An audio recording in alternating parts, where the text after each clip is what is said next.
E continuamos, meus amigos, a nossa leitura deste livro maravilhoso, A Caminho da Luz, que nos conta a história da nossa própria civilização. Vamos ver hoje a evolução do cristianismo, penosos compromissos romanos. Debalde tentaram as forças espirituais o aproveitamento dos romanos na direção suprema do mundo. Todos os recursos possíveis foram prodigalizados inutilmente à cidade imperial. A canalização de consideráveis riquezas materiais, possibilitando a consolidação de um Estado único no planeta, não fora esquecida, ao lado de todas as providências que se faziam necessárias do ponto de vista moral. Em vão, transplantara-se para Roma a extraordinária sabedoria ateniense e a colaboração de todas as experiências dos povos conquistados. Os espíritos encarnados não conseguiram a eliminação dos laços odiosos da vaidade e da ambição, sentindo-se traídos em suas energias mais profundas, contraindo débitos penosos perante os tribunais da justiça divina. A vinda do Cristo ao cenáculo obscuro do planeta, trazendo a mensagem luminosa da verdade e do amor, assinalara o período da maioridade espiritual da humanidade. Essa maioridade implicava direitos que, por sua vez, se faziam acompanhar do agravo de responsabilidades e deveres para a solução de grandes problemas educativos do coração. Se ao homem físico rasgavam-se os mais amplos horizontes nos domínios do progresso material, os evangelhos vinham trazer ao homem espiritual um roteiro de novas atividades, educando-o convenientemente para as suas arrojadas conquistas de ciência e de liberdade, com vistas ao porvir. O aproveitamento desse processo educativo deveria ser levado a efeito pela capital do mundo, de acordo com os desígnios do plano espiritual. Pesadas forças da treva, porém, aliaram-se às mais fortes tendências do homem terrestre, constantemente inclinado aos liames do mal que o prendiam à terra, adstrito aos mais grosseiros instintos de conservação.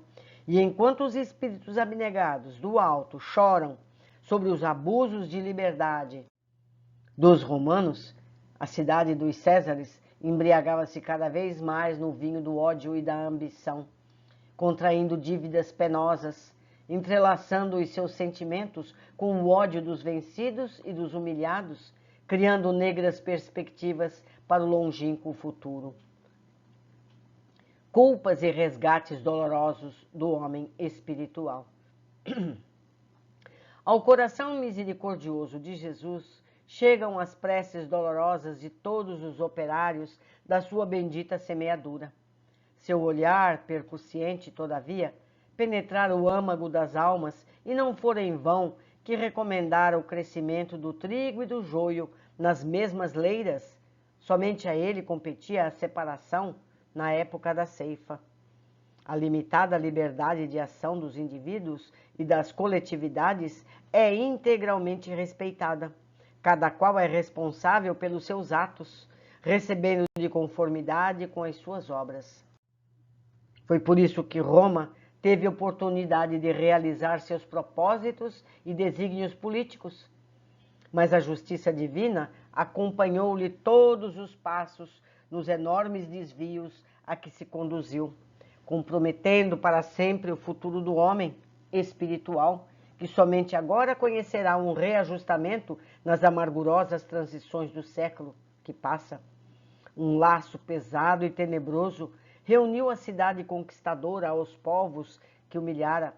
O ódio do verdugo e dos inimigos fundiu-se em séculos de provações e de lutas expiatórias, para demonstrar que Jesus é o fundamento da verdade e só o amor é a sagrada finalidade da vida.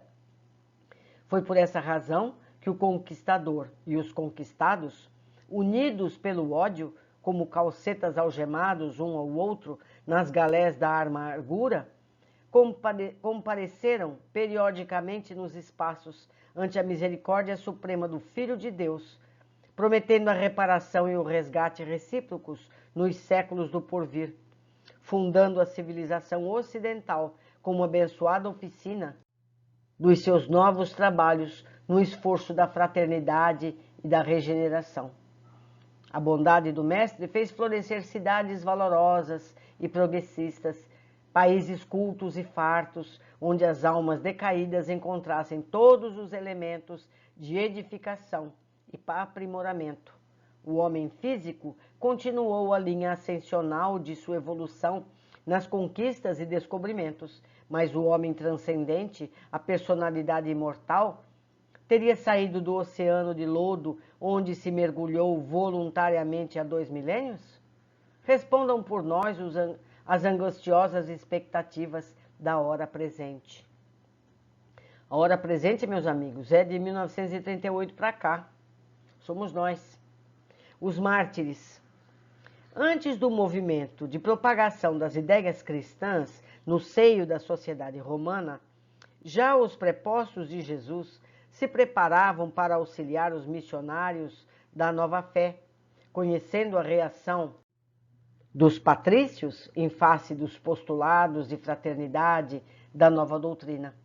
As classes mais abastadas não podiam tolerar semelhantes princípios de igualdade, quais os que preconizavam as lições do Nazareno, considerados como os postulados de covardia moral, incompatíveis com a orgulhosa filosofia do império.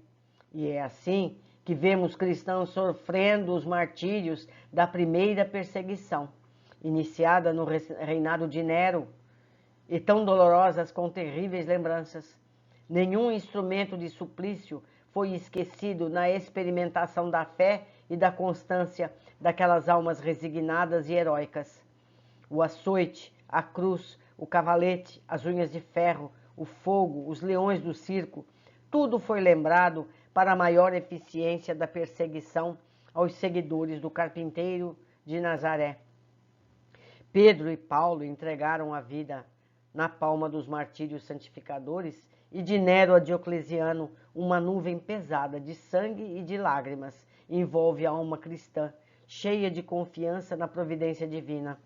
O próprio Marco Aurélio, cuja elevada estatura espiritual recebera do alto a missão de paralisar semelhantes desatinos, não conseguiu deter a corrente de forças trevosas, mas o sangue dos cristãos era a seiva da vida lançada às divinas sementes do Cordeiro, e os seus sacrifícios foram bem os reflexos da amorosa vibração do ensinamento do Cristo, atravessando os séculos da terra para ser compreendido e praticado nos milênios do porvir. Os apologistas. A doutrina cristã, todavia, encontrara nas perseguições os seus melhores recursos de propaganda e de expansão. Os princípios generosos encontravam guarida em todos os corações, seduzindo a consciência de todos os estudiosos de alma livre e sincera.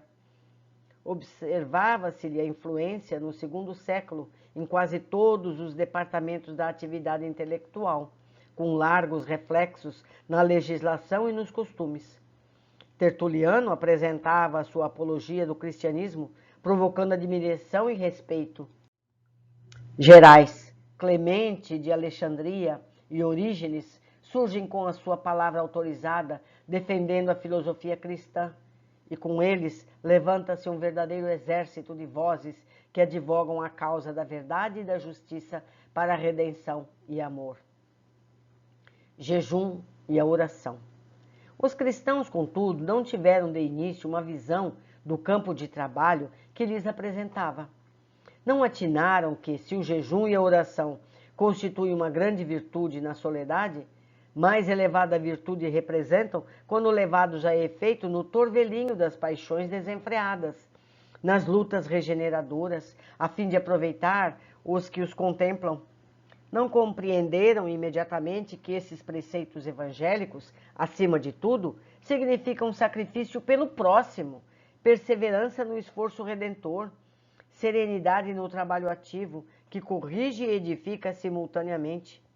Retirando-se para a vida monástica, povoaram os desertos na suposição de que se redimiriam mais rapidamente para o Cordeiro. Vou fazer novamente um parênteses aqui. Já começaram errando, achando que o jejum ia ficar recolhido num deserto ou numa montanha seria bom. Não, o que Jesus queria era o trabalho pelos pobres, pelos fatigados, pelos desesperados. Vamos seguir. Uma ânsia de fugir das cidades populosas fazia então vibrar todos os crentes, originando os erros da idade medieval. Isso é erro.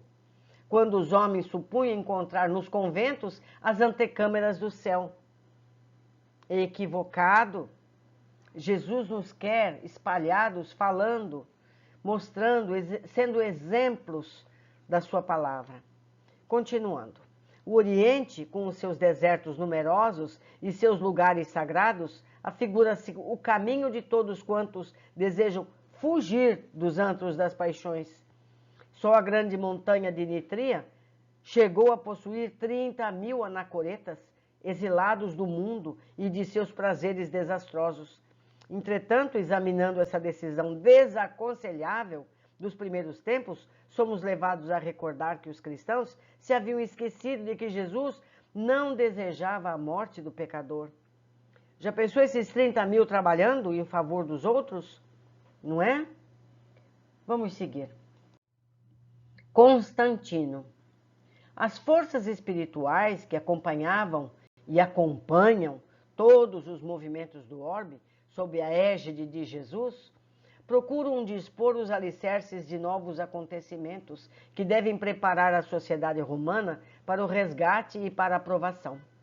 A invasão dos povos considerados bárbaros é então entrevista. Uma forte anarquia militar dificulta a solução dos problemas de ordem coletiva, elevando e abatendo imperadores de um dia para outro. Sentindo a aproximação de grandes sucessos e antevendo a impossibilidade de manter a unidade imperial, Diocleciano organiza a tetrarquia, ou governo de 4 soberanos, com 4 grandes capitais. Retirando-se para Salona, exausto da tarefa governativa, ocorre a rebelião militar que aclama Augusto a Constantino, filho de Constâncio Cloro, contrariando as disposições dos 2 Césares, sucessores de Diocleciano e Maximiano. A luta se estabelece e Constantino vence Maxêncio às portas de Roma, penetrando a cidade vitorioso para ser recebido em triunfo. Junto a dele, o cristianismo ascende a tarefa do Estado como Édito de Milão. O papado. Desde a décima perseguição, meus amigos, que o cristianismo era considerado em Roma como doutrina morta. Mas os prepostos do mestre não descansavam.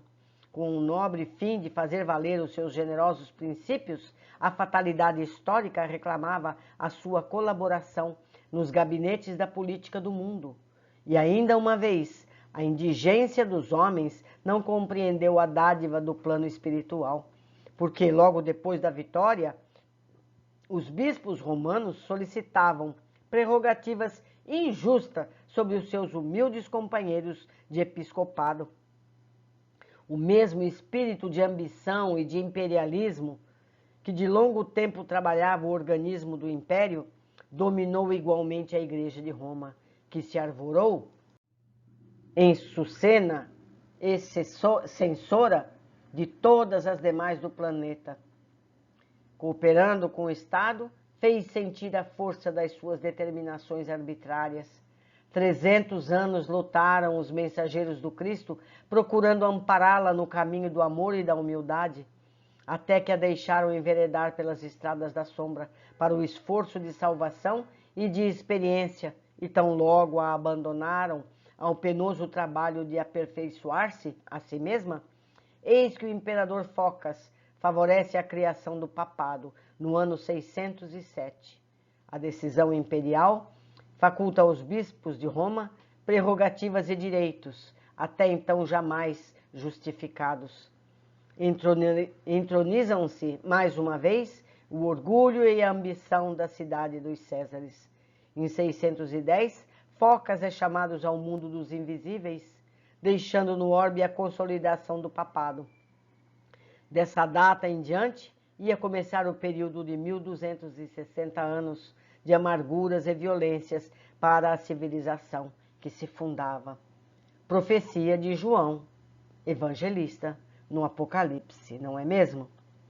Terminamos mais um capítulo, bastante doloroso para a nossa história, mas venceremos. Aguardo vocês, meus amigos, com muito carinho no próximo capítulo.